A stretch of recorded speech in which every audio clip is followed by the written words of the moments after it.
नमस्कार, खबर उत्तराखंड देख रहे हैं आप और मैं हूं आपके साथ सपना दीपक वद्देशिया। बुलेटिन का आगाज करेंगे। बीते रोज सीएम धामी नैनीताल दौरे पर रहे। इस दौरान जनता को संबोधित करते हुए मुख्यमंत्री पुष्कर सिंह धामी ने कहा कि केंद्र सरकार के मार्गदर्शन में उत्तराखंड आज विकास के नए आयाम स्थापित कर रहा है। सड़क, शिक्षा, स्वास्थ्य, पेयजल सहित सभी क्षेत्रों में तेजी से इंफ्रास्ट्रक्चर विकसित किया जा रहा है। उन्होंने बताया कि कैंची धाम, नैनी देवी मंदिर और मुक्तेश्वर धाम सहित सभी पौराणिक मंदिरों का पुनरुद्धार कार्य मिशन मोड में चल रहा है। सीएम धामी ने कहा कि हमारी सरकार सांस्कृतिक मूल्यों के संरक्षण के लिए संकल्पबद्ध होकर कार्य कर रही है। हमने लैंड लव जिहाद जैसी कट्टरपंथी सोच के खिलाफ कड़ी कार्रवाई की है। वन भूलपोरा में दंगा करने वालों पर भी सख्त कार्रवाई की गई थी, जिसके बाद अब कोई भी सरकारी भूमि पर कब्जा करने की हिम्मत नहीं कर रहा है। मुख्यमंत्री ने कहा कि राज्य में अब तक 10,000 एकड़ से अधिक सरकारी जमीन कब्जा मुक्त कराई जा चुकी है।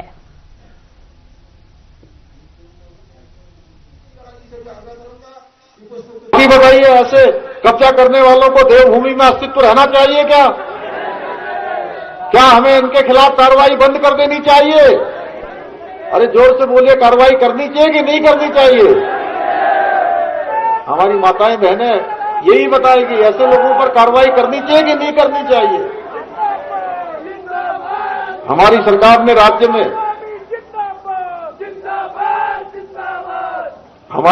ने राज्य में हो रहे ये सुनियोजित लैंड जिहाद पर सख्त कार्रवाई करते हुए अभी तक 10,000 एकड़ से अधिक जमीन इन लैंड जिहादों से मुक्त कराने का काम अभी तक हमने कर दिया है।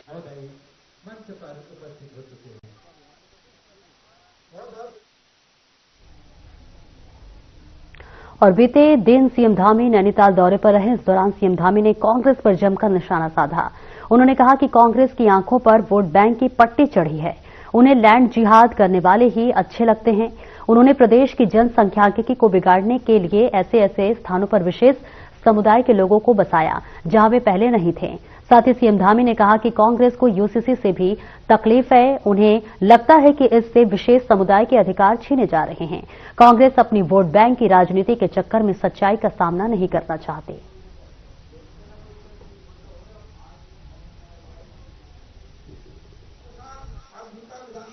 जब हम यूसीसी को जब हमने लागू किया तो पूरे देश के अंदर जो राष्ट्रवादी सोच के लोग थे, उन्होंने हमारी इस ऐतिहासिक निर्णय को खूब सराहने का काम किया, खूब हमारी पीठ थपथपाने का काम किया। लेकिन कांग्रेस को समान नागरिक संहिता उत्तराखंड में लागू होने से भी तकलीफ है।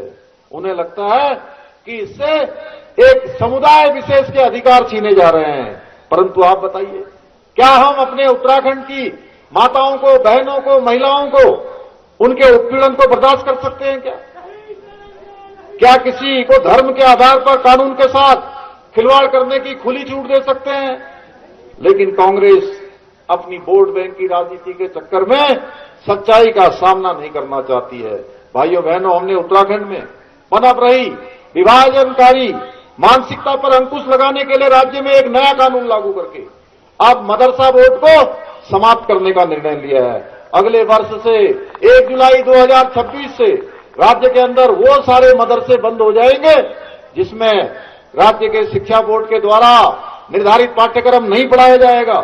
भाइयों बहनों, हम देवभूमि में जिहादी मानसिकता को पनपाने वाले अलगाववादी केंद्र नहीं, बल्कि ज्ञान और संस्कार के मंदिर स्थापित करना चाहते हैं। जब हम अल्पसंख्यक स्कूलों में भी गुरुवाणी गूंजेगी।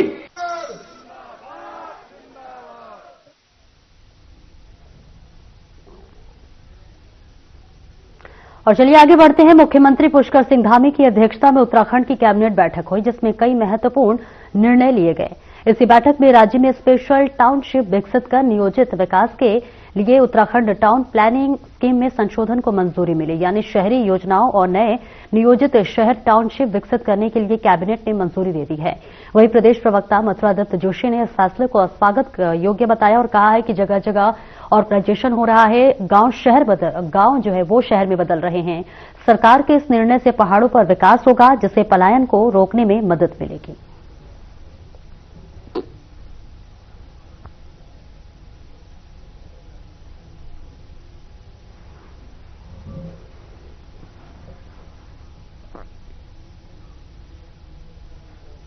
उत्तराखंड के मुख्यमंत्री पुष्कर सिंह धामी ने सचिवालय में आयोजित जेल विकास बोर्ड की बैठक में अधिकारियों को निर्देश दिया। इस बीच निर्देश दिया कि राज्य की सभी जेलों में एक जेल एक प्रोडक्ट योजना जो है लागू की जाए, जिसके तहत प्रत्येक जेल में एक विशिष्ट उत्पाद का विकास किया जाएगा। साथ ही इस दौरान उन्होंने कारागारों में जो है निरुद्ध बंदियों के कौशल विकास के लिए नियमित प्रशिक्षण कार्यक्रम आयोजित किए जाएंगे।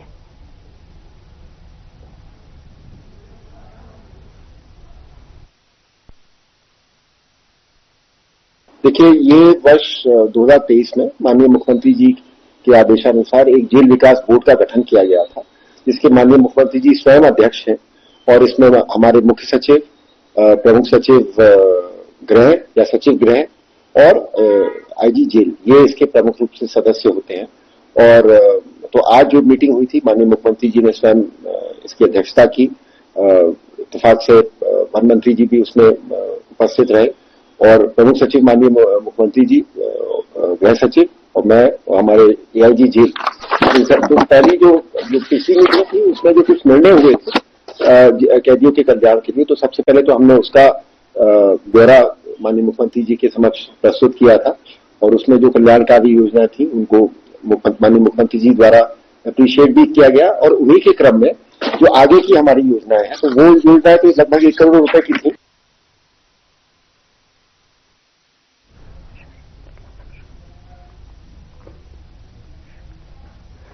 उत्तराखंड के मुख्यमंत्री पुष्कर सिंह धामी जनपद नैनीताल में एक दिवसीय दौरे पर पहुंचे। इस दौरान मुख्यमंत्री पुष्कर सिंह धामी ने लेटी बोंगा मैदान में नैनीताल को करीब 122 करोड़ रुपए की योजनाओं की सौगात दी।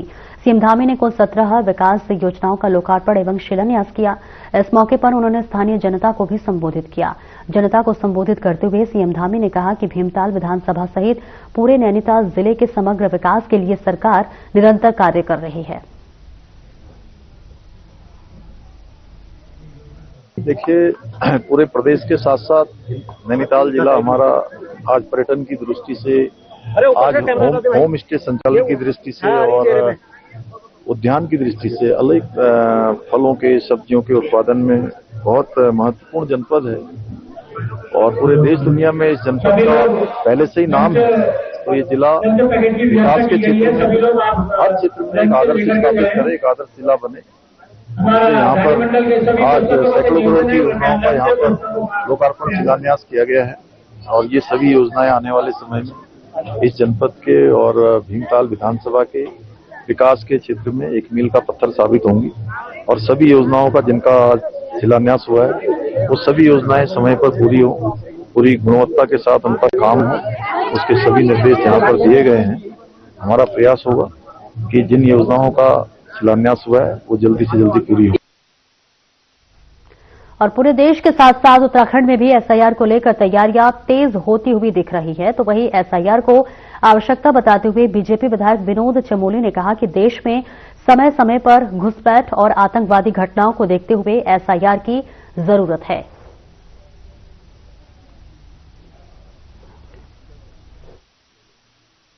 पहली बात तो यह है कि एसआईआर इस समय पूरे देश की आवश्यकता है। जिस प्रकार इस देश में घुसपैठ हो रही है और बाद में हम लोग जब सर्च चल रहा है तो उसमें बांग्लादेश के बहुत सारे लोग पकड़े जा रहे हैं, यहाँ तक कि पाकिस्तानी नागरिक भी पकड़े गए हैं और आतंकवादी घटनाएं बढ़ रही है। उन घटनाओं के तार अपने देहरादून तक जुड़े हुए मिलते हैं।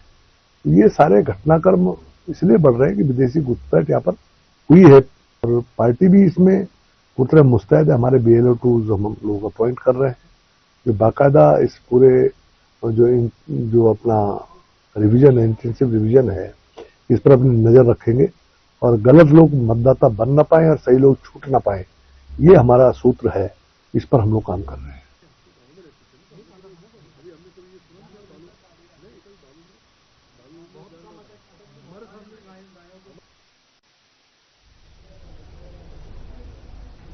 और उत्तराखंड में हिंसक हो चले जंगली जानवरों के हमलों में इंसानों की लगातार हो रही मौतों पर इस वक्त विधानसभा अध्यक्ष रितु खंडूरी ने गहरी चिंता व्यक्त की है। कोटद्वार में मीडिया द्वारा पूछे गए एक सवाल के जवाब में विधानसभा अध्यक्ष ने कहा कि ये बहुत चिंता का विषय है कि इस साल जंगली जानवरों के हमलों में बेतहाशा बढ़ोतरी हुई है। साथ ही उन्होंने कहा कि इस संघर्ष को कैसे रोका जाए, इसको लेकर राज्य सरकार को तत्काल कड़े कदम उठाना चाहिए।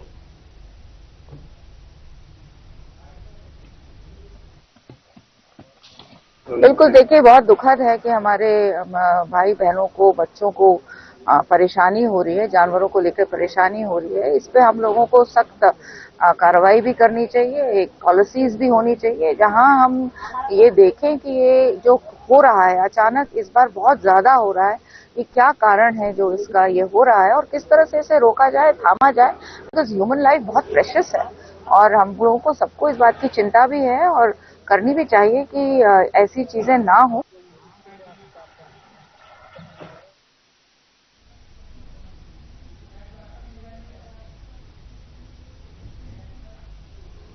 और आगे बढ़ेंगे। 14 दिसंबर को दिल्ली में कांग्रेस पार्टी की बड़ी रैली होने जा रही है, जिसको लेकर उत्तराखंड में कांग्रेस पार्टी जगह जगह बैठकें कर रही है। कांग्रेस पार्टी के पूर्व प्रदेश अध्यक्ष प्रीतम सिंह का कहना है कि पूरे प्रदेश में कार्यकर्ता 14 दिसंबर को दिल्ली में होने वाली रैली में शामिल होंगे, जिसको लेकर पार्टी के पदाधिकारियों के साथ बैठकों का दौर चल रहा है। साथ ही उनका कहना है कि जन विरोधी नीतियों के खिलाफ दिल्ली में कांग्रेस पार्टी का केंद्रीय नेतृत्व रैली करने जा रहा है।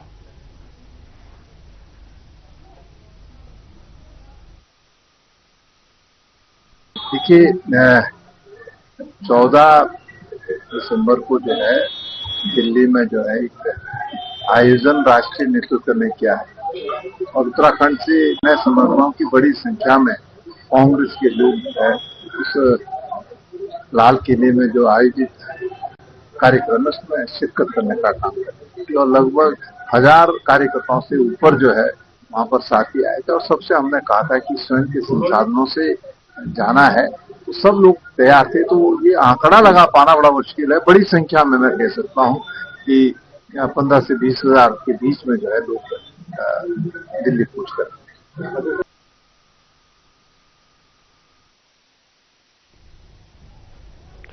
और वहीं प्रदेश कांग्रेस पार्टी इन दिनों सक्रिय दिखाई दे रही है। बीते दिनों हुए उपनाल कर्मियों बेरोजगारों संघ के धरने से लेकर हाल ही में चल रहे नरसिंह सेवा संघ के प्रदर्शन में भी कांग्रेस के कई नेता नेतृत्व करते दिखाई पड़े हैं। वहीं कांग्रेस के लगातार प्रदर्शनों में सक्रिय दिखने को लेकर भाजपा प्रदेश प्रवक्ता कमलेश रमन ने तंज कसा है। उन्होंने कहा कि कांग्रेस के पास खुद के विचार नीति मुद्दे नहीं है। प्रदेश की जनता के हित में कोई कार्य किया है तो इसमें कांग्रेस का कोई लेना देना नहीं है। कांग्रेस के नेता केवल 2027 के चुनाव को लेकर राजनीतिक रोटियां सेकने व खुद को चमकाने का काम कर रहे हैं। साथ ही कांग्रेस के नेताओं को एक दूसरे से आगे निकलने की भी होड़ लगी रहती है। प्रदर्शनों में कांग्रेस के नेता प्रदर्शन को राजनीतिक रूप देने व फायदा लेने के लिए ही दिखाई देते हैं, जो कि प्रदेश की जनता निरंतर भी देख रही है। और ऐसे में कमलेश रमन ने कहा कि यह सब सिर्फ कांग्रेस की बौखलाहट है और आने वाले 2027 चुनाव में पुनः बीजेपी विजय होगी और जनता एक बार फिर कांग्रेस को आईना दिखाने का काम करेगी।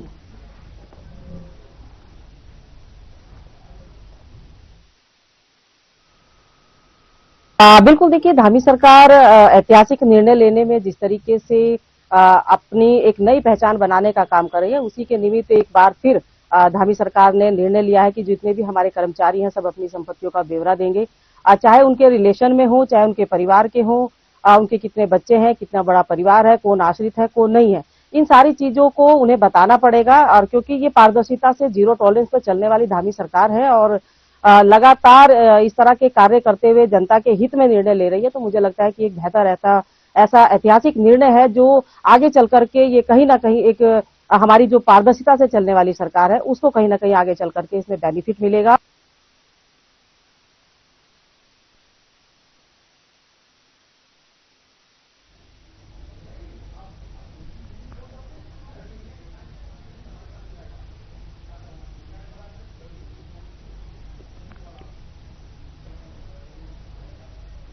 उत्तराखंड के सभी सरकारी अधिकारियों कर्मचारियों को अपनी और अपने परिवार की सभी चल और अचल संपत्ति का ब्यौरा देना होगा। जी हां, आपको बता दें कि 15 दिसंबर तक सभी विभागाध्यक्षों सचिवों को अपने अधीन अधिकारियों और कर्मचारियों की संपत्ति का ब्यौरा कार्मिक विभाग को उपलब्ध कराना होगा, जिसका आदेश सचिव कार्मिक शैलेश बगौली ने जारी किया है। वहीं सरकार के इस फैसले को बीजेपी प्रवक्ता कमलेश रमन ने ऐतिहासिक बताया।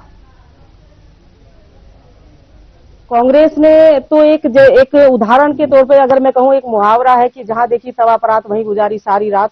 तो अब जहां जहां पर भी प्रदर्शन कर रहे हैं लोग, चाहे कर्मचारी कर रहे हो, चाहे सामाजिक क्षेत्र के लोग कर रहे हो, वहां वहां कांग्रेस पहुंच रही है, क्योंकि कांग्रेस के खुद के मुद्दे तो है नहीं, कांग्रेस के पास खुद की नीति है नहीं, खुद के विचार है नहीं, खुद जनता के हित में क्या वो कर सकती है ये कोई विचार वो रखने वाली नहीं है। तो जहां जहां पर भी धरने प्रदर्शन हो रहे हैं वहां जाकर के केवल और केवल 2027 के निमित्त अपने राजनीतिक रोटियां सेकने का काम कर रहे हैं। तो उनके हर नेता अलग अलग दुकानदारी सजा करके जिस तरीके से अपने आप को चमकाने की कोशिश कर रहे हैं और एक दूसरे से आगे निकलने की जो होड़ कांग्रेस के नेताओं में है, कहीं ना कहीं हर नेता ये सोच रहा है कि मैं मुख्यमंत्री का मुख्य चेहरा बन जाऊं।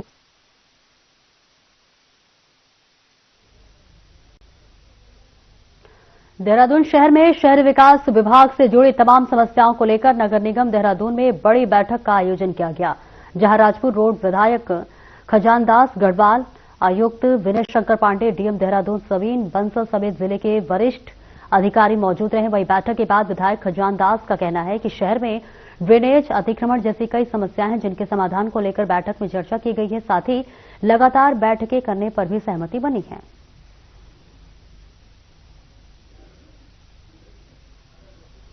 आज एक महत्वपूर्ण बैठक नगर निगम के अंदर थी और जिसमें हमारे कमिश्नर साहब, हमारे जिलाधिकारी महोदय और हमारे नगर आयुक्त और माननीय विधायक रायपुर, हम लोग बैठे हैं। कुछ शहर की समस्याएं हैं, उन समस्याओं के बारे में बातचीत हुई है और हमारे मेयर साहब ने इस बैठक की अध्यक्षता की और ये त्वरित कार्रवाई करने के लिए कहा गया है। और जिस तरह से कमिश्नर साहब ने आश्वासन किया कि अगर कहीं पे धन की कमी या कोई आपके जियो शासनादेश शासन में पड़े हैं तो उसको लंबित हम इसको पूरा करेंगे।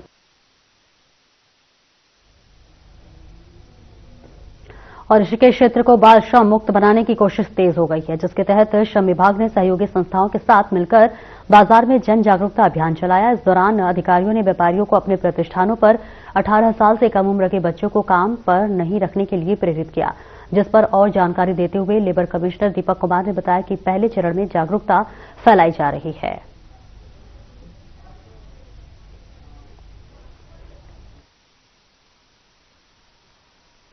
ऋषिकेश क्षेत्र को नो चाइल्ड लेबर जोन बनाना है। इसी के क्रम में पूरे ऋषिकेश क्षेत्र में अभी एक अवेयरनेस प्रोग्राम चल रहा है जिसमें डीटीएफ के सारे मेंबरान हैं। इसमें हमारे आईसीडीएस से हैं, डीपीओ साहिबा हैं, आसरा ट्रस्ट है और बचपन बचाओ आंदोलन की टीम से भी आए हैं और श्रम विभाग इसको लीड कर रहा है। इसका उद्देश्य यह है कि पहले नागरिकों को और दुकानदारों को, प्रतिष्ठान स्वामियों को ये बताया जाए कि चाइल्ड लेबर को निषेध करना है और आने वाले कुछ महीनों के अंदर ही हमें ऋषिकेश को पूरा बाल श्रम मुक्त करना है। तो उसके तहत जो हम एक जन जागरूकता अभियान भी कर रहे हैं।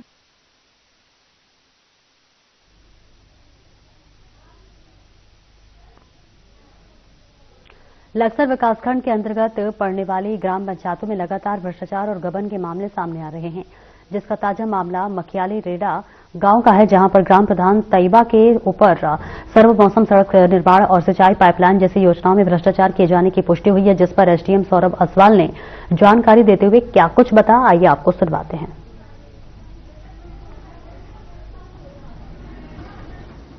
देखिए, इस बार हमारे पास जो ये जिला पंचायत राज अधिकारी का पत्र एक आया था, जिसमें पूर्व से ही 2 बार की जांच कुछ अधिकारियों ने की है उनके, जिसमें यह साबित हुआ कि इन्होंने जो गांव में निर्माण कार्य होते हैं उसमें कुछ गबन किया है पैसों का भी। तो ये साबित हुआ था, तो उसी के बेस पे जो जांच रिपोर्ट थी, तो हमने जो यहाँ पर दोनों पक्षों को मौका दिया और उसके बाद एक निर्णय पे पहुंचे हैं, जिसमें आदेश कर दिया गया है कि वो जो प्रधान है वो अनर्ह घोषित किए गए हैं।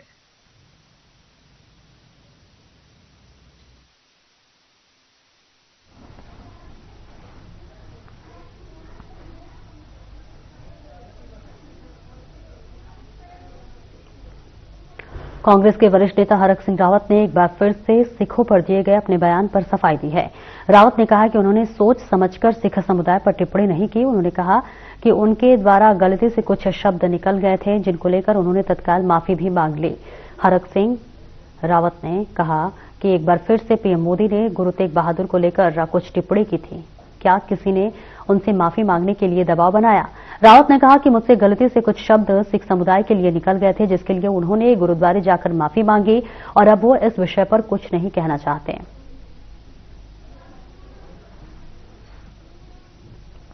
हो गई ना क्यों जबरदस्ती, मैं कुछ पे कुछ नहीं कह रहा हूँ। देखिए मैं सारे गुरुद्वारा सुन लो, देख सारे गुरुद्वारों ने अब वो उनसे प्रधानमंत्री से माफी मंगवा रहे हैं। प्रधानमंत्री ने तेग बहादुर को क्या कहा पार्लियामेंट के अंदर, मैं नहीं कुछ कह रहा हूँ। देखिए मैं उस बात को भी ये ले रहा हूँ कि उनसे त्रुटि बस गलत निकल गया। देखिए कई बार भी प्रधानमंत्री, अभी मैं सुनाऊं उनको वीडियो, प्रधानमंत्री ने पार्लियामेंट में तेग बहादुर को क्या कह दिया।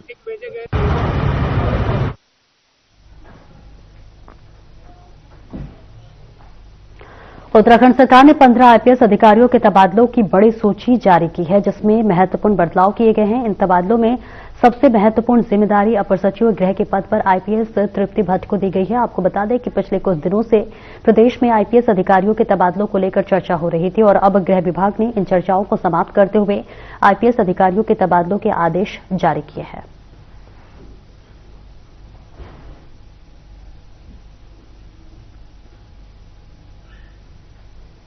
फिलहाल इस बुलेटिन में इतना ही। नमस्कार।